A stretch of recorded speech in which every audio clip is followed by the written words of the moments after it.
Kita lanjutkan perbincangan. Sebelum kita dengarkan apa pandangan Mas Agung mengenai hal ini, sudah hadir narasumber berikutnya, Mbak Irma Suryani Caniago, yang juga akan memberikan pandangannya kepada kita, termasuk juga bagi-bagi info, kisi-kisi pendekatan dan komunikasi apa yang sudah dilakukan oleh Partai Nasdem dengan Pak Prabowo Subianto. Assalamualaikum warahmatullahi wabarakatuh. Mbak Irma, selamat malam. Put. Baik. Jadi Mbak, gimana? Apa upaya-upaya komunikasi yang dilakukan oleh Nasdem ini untuk bisa mendapatkan kursi mengisi kabinet pemerintahan berikutnya? Nasdem kemungkinan besar kita bersepakat untuk tidak mengambil kursi kabinet, tapi mungkin kita akan masuk dalam konstelasi mendukung ya pemerintah dengan cara-cara yang lain. Baik, cara-cara yang lain tanpa kemudian menaruh menteri di sana seperti apa, Mbak Irma? Mendukung pemerintah kan nggak harus naruh menteri, ya kan? Ada banyak cara kita di DPR misalnya, kita bisa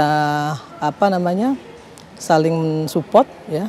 Kan ada tambahan komisi juga di situ, kan kita juga bisa ambil posisi di komisi untuk selain check and balance juga tentu akan membuat pemerintahan ini semakin baik ya supportingnya. Gitu. Ini sudah disampaikan ke Pak Prabowo atau baru hanya kemudian omongan di kalangan internal partai begitu, Mbak? Saya kira sudah ya, karena sejak pertengahan bulan lalu di DPP Pak Surya Paloh sudah menyampaikan bahwa kita nggak ngambil menteri, tidak menyodorkan kader untuk menteri lah. Baik, gitu ya. Baik.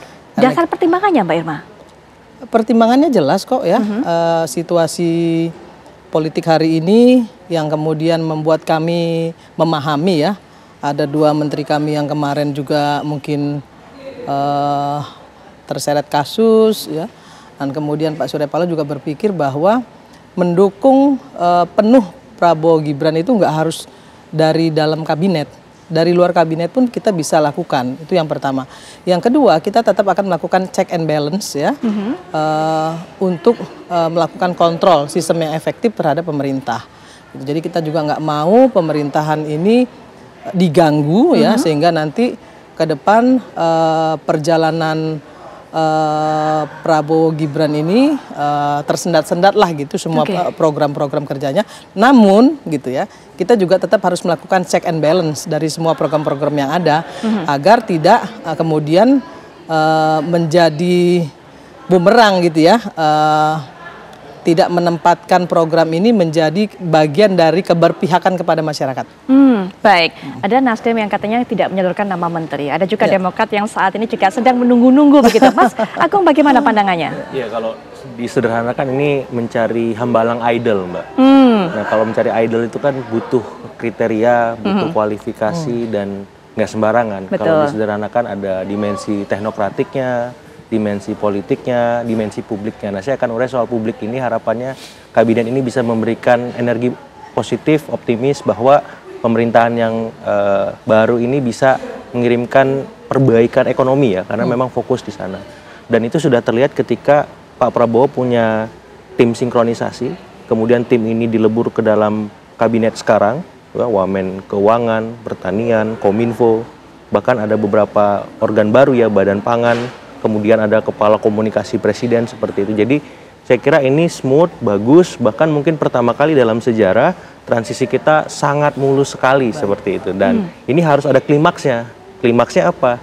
Publik pengen orang yang duduk menjadi menteri nanti adalah orang-orang yang punya rekam jejak yang bagus, kualitas, kemudian integritas gitu. Jangan sampai ini anti klimaks karena terlalu mengakomodasi, akhirnya orang-orang yang terpilih ya orang-orang akomodasi tadi seperti itu. Nah, yang kedua dimensi politiknya, karena ini hak prerogatif dan hak prerogatif itu lekat dengan nalar elitnya, otomatis partai-partai yang mengusung berkoalisi harus mendapat porsi yang proporsional tapi tetap punya nilai-nilai profesional seperti itu. Jadi ya bagaimana Demokrat, Nasdem, walaupun Mbak Irma bilang tidak menawarkan kader, tapi mungkin ada profesional yang beririsan dengan latar kenasdemannya, itu bisa dilibatkan juga walaupun tidak kader langsung seperti itu. Jadi yang jelas sebenarnya gini Mas, sorry saya potong sedikit.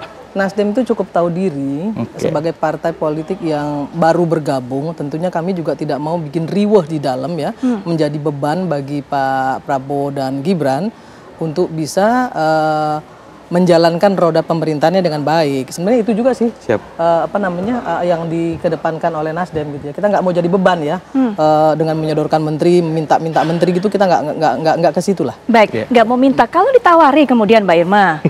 Enggak juga. Pak Surya Paloh sudah menyampaikan, kita akan dukung penuh gitu ya, tapi kita memang tidak menawarkan, tidak mengajukan, juga tidak. Kalaupun ditawari pasti dari awal sudah ditawarin. Betul. Ya, tapi Pak Surya Paloh standing point-nya jelas kok. Kita nggak mau membebani ya pemerintahan ini ke depan, karena kita juga tahu diri partai kita kan baru masuk nih. Tadinya kan kita nggak di sana gitu ya. Jadi kita cukup tahu diri lah ya untuk menempatkan diri kita sebagai pendukung yang memang harus memperlihatkan dulu prestasinya untuk mendukung pemerintahan Pak Prabowo Gibran ini gitu. Baik, ada yang asik nih, asik. Gimana Mas Agung? Kita akan uji ketika nama-nama nanti beredar kan. Apakah memang ada irisan atau tidak dengan Nasdem secara profesional ataupun secara politik, karena biasanya ya kejamakan terjadi, siapapun atau partai manapun yang mengusung, yang berkoalisi mestilah ya mahfumnya dapat, walaupun tidak secara langsung, kader langsung misalkan. Nah, yang ketiga yang pengen saya tambahkan adalah soal dimensi teknokratik, karena kita ada tantangan yang cukup kompleks di tingkat domestik dan di tingkat luar gitu. Otomatis perlu orang-orang yang punya rekam jejak tinggi, orang-orang yang punya pengalaman yang luar biasa untuk mengelola kabinet ke depan. Sehingga apa? Karena Pak Prabowo ini kan orang makro manajemen.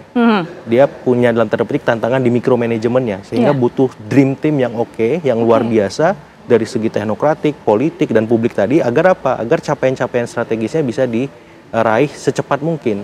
Agar tadi ada klimaksnya, jangan sampai tadi Bang Andi bilang habis diumumkan kemudian dilantik, setelah itu rapat kabinet pertama 2 hari kemudian setelah dilantik, itu kan luar biasa. Nah, jangan sampai ini ada anti klimaksnya. Ketika itu terjadi, nah kan bisa jadi bumerang seperti itu. Dan harapannya ketika dream team yang tadi terbentuk, orang-orang yang memang cakap, otomatis ini bisa membantu dan mengakselerasi kinerja pemerintah seperti itu. Oke, postur kabinetnya Bang Dhanil, kalau tadi dikatakan oleh Mas Agung ini terbentuknya dream team, komposisinya seperti apa sih sebenarnya? Mayoritas akan diberikan kepada mereka kalangan profesional, partainya jatahnya kemudian lebih sedikit, tidak balance, tidak sama, atau seperti apa begitu? Kalau tadi Mas Agung sudah mengatakan ini adalah hambalang idol. Nah, kalau Pak Prabowo ini ngomong aku sih yes-nya, itu untuk siapa sebenarnya mayoritasnya?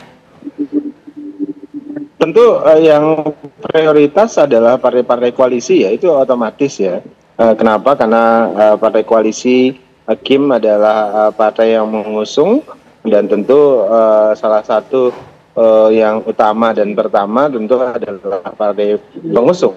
Nah, namun tentu seperti sudah disampaikan berulang kali oleh Pak Prabowo, bahwasannya yang diajukan oleh partai pengusung harus dipastikan itu memenuhi kriteria dan persyaratan yang sudah disampaikan oleh Pak Prabowo. Saya sering mengulangi bahwasannya penting integritas, penting kompetensi, keahlian, kemudian loyalitas dan sebagainya. Nah, ini pasti dimiliki oleh partai-partai pengusung, maupun nanti ada tambahan partai yang akan ikut mendukung setelah kemenangan Pak Prabowo. Kemudian kedua tentu adalah kelompok-kelompok masyarakat. Banyak kan yang mengajukan itu sebenarnya bukan hanya partai politik pengusung maupun partai yang kemudian bergabung, tapi juga adalah dari kelompok-kelompok masyarakat, misalnya dari ormas, kemudian dari kelompok profesi, dari universitas dan sebagainya. Jadi banyak sekali yang tentu akan dipertimbangkan, akan diseleksi, di screening oleh Pak Prabowo secara perlahan. Nah, tentu syarat utamanya, karena seringkali disebutkan ya, tentu dari manapun asalnya, maka harus dipastikan mereka memiliki tadi zaken begitu, punya keahlian, profesionalitas, integritas dan loyalitas. Bang Dhanil, Mbak Irma sudah cerita tadi, Nasdem tidak akan menyorongkan, tidak akan mengajukan kadernya. Banyak alasan atau beberapa alasan, tapi salah satunya adalah mengatakan bahwa kami tahu diri dan kami termasuk salah satu partai yang bergabungnya ini terakhir mendukungnya begitu. Pandangan dari Bang Dhanil mengenai hal ini, tidak ingin Nasdem menjadi beban dan bikin riwah di dalam. Yang paling tahu dan bisa menjawab itu tentu Pak Prabowo langsung, karena nanti Pak Prabowo yang pada saat ini melakukan proses seleksi dan mempertimbangkan siapa saja dan kelompok mana saja yang perlu berada di dalam kabinet atau berada di luar kabinet. Dan tentu kan menyusun kabinet di Indonesia ini tidak sekedar terkait dengan syarat-syarat formal, misalnya keahlian politik dan sebagainya. Kita juga pertimbangkan kriteria gender misalnya, kemudian kriteria komposisi demografis, geografis, latar belakang demografis dan geografis itu juga menjadi salah satu pertimbangan. Dan yang jelas Pak Prabowo akan mempertimbangkan sematang mungkin semua pihak dan semua kelompok, dan tentu tadi syarat utamanya tadi yang saya sebutkan di awal. Baik, ada latar belakang, ada gender, ada demografis, kemudian juga masalah integritas, banyak sekali kemudian persyaratan untuk bisa nanti mengisi kursi kabinet dari Pak Prabowo Subianto. Menanggapi mengenai persyaratan ini nanti silakan Bang Andi, tapi setelah jeda kami sudah kembali saat lagi.